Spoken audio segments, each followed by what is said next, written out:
Yo tout le monde, c'est Jarico, j'espère que vous allez bien les amis, j'espère que c'est en forme pour ma part. Franchement je suis fatigué, je viens de finir le montage de la vidéo, il est 7h du matin, je viens de préparer un bon petit café, d'ailleurs faites pas attention au bordel qu'il y a juste derrière.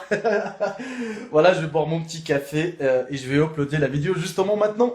C'est pour ça que je vous demande vraiment maximum de j'aime car vraiment j'ai mis beaucoup de temps, surtout niveau commentaires, vraiment à chaque fois je me répète, je fais des fautes, il faut que je me corrige ainsi de suite. C'est pour ça, si c'est possible les amis, on pète les 5000 j'aime cette fois-ci. Je sais que vous êtes capable de le faire. Je sais que vous êtes capable de la partager un peu partout, de mettre des bons petits j'aime et des bons petits commentaires comme d'habitude. Sur ce, bonne journée à tous, bon visionnage, vous embrasse tous. Le SS Euromedon est un vaisseau fantôme qui, d'après de nombreuses sources, est devenu une épave dans les eaux indonésiennes après que son équipage au complet est mort dans d'étranges circonstances. L'affaire aurait débuté entre juin 1947 et février 1948 lorsque deux navires commerciaux américains, entre autres, traversant le détroit de Malacca situé au sud de la Thaïlande au milieu de l'archipel indonésien qui auraient capté des signaux de détresse en morse sur leur radio. Il s'agissait d'un message envoyé en anglais par un opérateur radio à bord du cargo allemand Euromedon, qui commençait ainsi: tous les officiers sont morts, y compris le capitaine, qui gisent dans la salle des machines et sur le pont. Probablement ils sont tous condamnés à mort. Poursuivi d'une série de signaux incompréhensibles et un message final: je meurs. Lorsque le Silver Star, l'un des navires qui avait capté le signal de détresse, arriva sur le lieu de l'émission mystérieuse, l'Euromedon dérivait intact, avec sa chaudière toujours active, mais en l'abordant, les marins n'y découvrirent qu'un tapis de cadavres de la passerelle jusqu'à la cale, y compris celui du chien de bord. Tous étaient figés dans un rictus terrifiant et regardaient le ciel, alors qu'aucune trace de blessure ou de maladie ne semblait avoir pu causer un tel carnage. Un incendie éclata alors dans la salle de machine ou la cale que plus personne n'entretenait, ce qui a forcé l'équipage de Silver Star à regagner précipitamment leur bateau et finit par produire une explosion qui fit rapidement sombrer l'Euromedon dans les eaux indonésiennes. La combustion humaine spontanée. On parle de la combustion spontanée lorsqu'un être humain brûle de l'intérieur sans qu'aucun élément extérieur à part soit en cause. L'environnement reste intact ou peu touché, alors que le corps peut finir en cendres. La croyance en la possibilité d'un tel phénomène repose sur deux sortes d'incidents peu fréquents.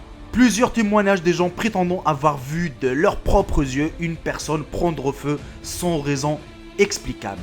Le phénomène est typiquement décrit comme très rapide, la personne atteinte semblant entrer en transe, mais le corps n'est pas systématiquement réduit en cendres. Deux cas récents dans les années 1950 et les années 1980 concernant deux jeunes filles ayant pris feu respectivement dans une salle de bal et une discothèque n'ont pas fait disparaître le corps. La première victime serait morte de ses brûlures à l'hôpital et la seconde aurait survécu en gardant quelques traces.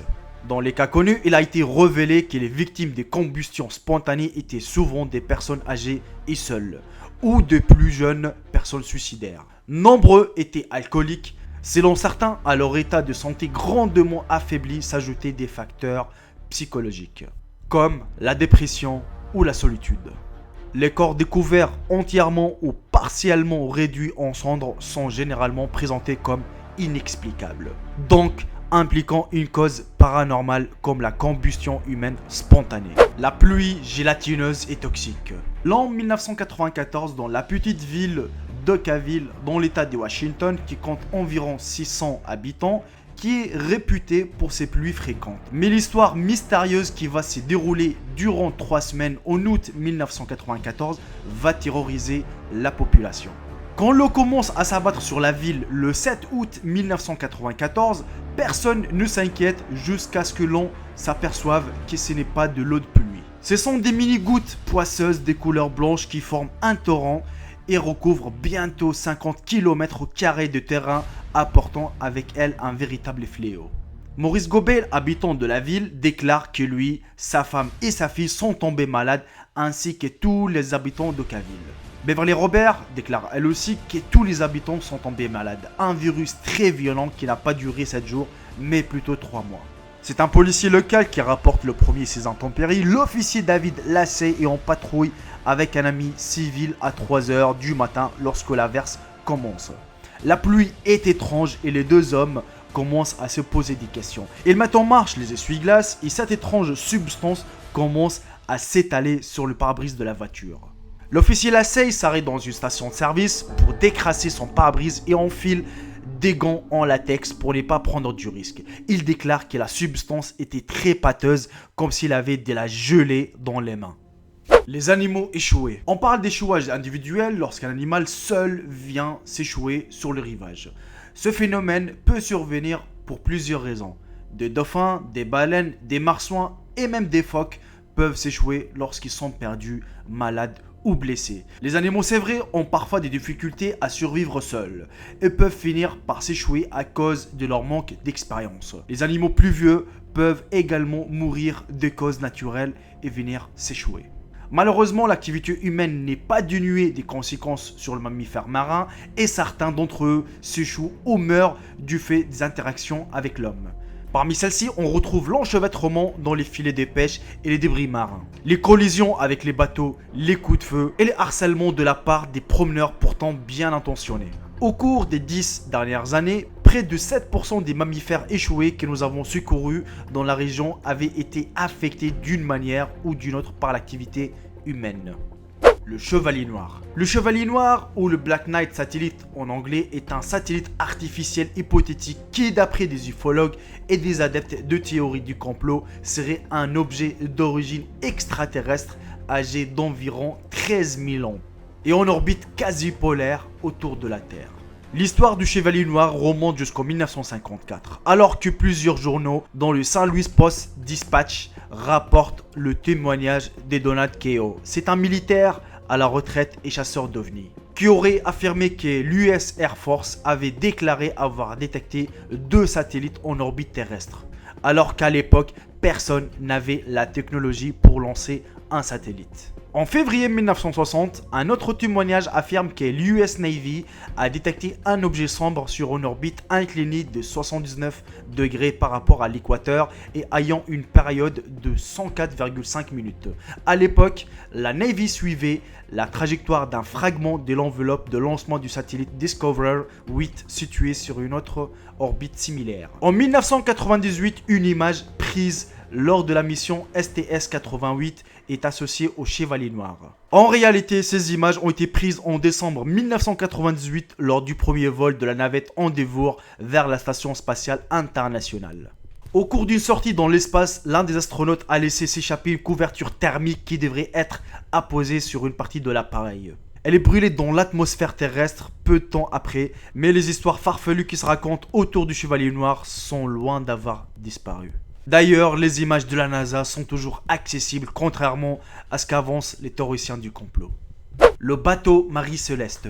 La Marie Céleste était un brigantin américain qui fut découvert abandonné au large des Açores le 4 décembre 1872. Et on le surnomme aussi le bateau fantôme. Le 5 décembre 1872, le cargo anglais Dei Gratia repère un brick qui dérive dans l'Atlantique Nord à mi-chemin entre les Açores et le Portugal. Le voilier zigzague curieusement et presque toutes ses voiles sont carguées. Le capitaine du cargo, David Morehouse, s'aperçoit avec stupeur qu'il s'agit de la Marie Céleste. Fait du hasard, il a dîné à bord du voilier avec son capitaine Benjamin Spooner Briggs un mois plus tôt. Quelques jours après, la Marie Céleste apparaît pour Gênes avec une cargaison de 1700 tonneaux d'alcool pur. À bord, en plus de 700 hommes d'équipage, se trouvait la femme du capitaine et sa petite fille de 2 ans. Le bateau ne répondant à aucun signal, Morehouse se décide à monter à bord avec 3 hommes. Le vaisseau se révèle désert et sans canot de sauvetage. Dans les cales, il découvre la cargaison d'alcool et de la nourriture pour au moins 6 mois. Le capitaine Morehouse s'étonne du désordre indescriptible qui règne dans la cabine du capitaine. Dans les carrés des matelots, par contre, tout est en ordre. Le compas et les autres instruments de navigation sont cassés ou ont disparu. La dernière mention portée au journal de bord date du 25 novembre. Apparemment, la navire dérive depuis près de 2 semaines et a parcouru environ 500 000. La disparition des lacs. Au Chili, en pleine région des Patagonies, le lac Riesco aurait soudainement disparu en l'espace d'une nuit. Cette étrange histoire s'est déroulée le 30 mai 2016. Le lac Riesco est un lac de taille assez importante, environ 14 km² pour une profondeur moyenne de 72 mètres et une profondeur maximum de 130 mètres. En l'espace d'une nuit, le lac qui se trouvait là se serait vidé intégralement. Les médias locaux se sont rapidement saisis de l'affaire, publiant de nombreuses photographies avant et après. Personne ne sait ce qui se passe là-bas. Le manque d'informations de toutes les équipes officielles augmente le mystère. Une gouffre, faute géologique ou manque de pluie? Le lac Riesco a presque complètement disparu des cartes et personne ne sait pourquoi. Le même phénomène s'est déroulé en Bolivie. Le lac Popo est considéré comme la deuxième plus grande étendue d'eau en Bolivie. Situé sur les hauteurs à l'ouest du pays, le lac est aujourd'hui complètement asséché, victime du réchauffement climatique. Sa disparition est une véritable catastrophe écologique. Il semble difficile à croire que le lac Popo était le second lac le plus grand en Bolivie, après le célèbre lac Titicaca. Ce qui lui est arrivé est un véritable désastre, une catastrophe écologique de grande ampleur. Victime de changements climatiques et des diverses négligences industrielles, ce lac salin a aujourd'hui complètement disparu, laissant derrière lui une immense surface désertique d'environ de 4000 km². Des grenouilles à l'intérieur des rochers. Retrouvés prisonniers dans des pierres telles que le calcaire, l'argile ou les grévoirs, plus rarement du charbon ou du bois. Ces animaux présenteraient des signes de vie malgré leur enfermement prolongé. Bien que les animaux concernés soient généralement des grenouilles ou des crapauds, des lézards et des tritons auraient également été découverts. Dans certains récits, ces animaux sont pleins de vie de leur exposition à l'air libre, tandis que dans d'autres, plusieurs minutes sont nécessaires pour qu'ils reviennent à la vie. Voici quelques exemples historiques. En 1186, une grande pierre constituée de deux pierres plus petites liées par une substance adhesive qui cachait en son centre un crapaud vivant portant une chaîne en or autour de son cou. En 1664, comte Fürstenberg possédait une pierre ronde contenant une grenouille qui coincait lorsqu'il soulevait. La pierre aurait fini par être brisée et la grenouille vivante s'en serait échappée. Le mystère du col Dyatlov. En 1959, une expédition des 10 étudiants et guides de l'école polytechnique de l'Oural disparut mystérieusement près du mont Autortin, à l'exception d'une personne qui avait rebroussé chemin pour cause de maladie. Tous les randonneurs sont retrouvés morts dans des circonstances extrêmement bizarres. Leur peau présente une couleur orangée, les cheveux ont viré au grisâtre, certains sont uniquement couverts de leurs sous-vêtements. Mais le plus étrange dans cette histoire, c'est que les corps se trouvent à près d'1 kilomètre du campement. Seuls 2 étudiants portent des marques externes des blessures. Une victime a la langue coupée et la tente du campement a été déchirée de l'intérieur. Qu'a-t-il bien pu se passer pour que l'expédition quitte le campement si rapidement? Attaque d'une tribu ou d'un animal sauvage, expérience militaire secrète ou ovni? Jusqu'à maintenant, il n'y a aucune explication à ça.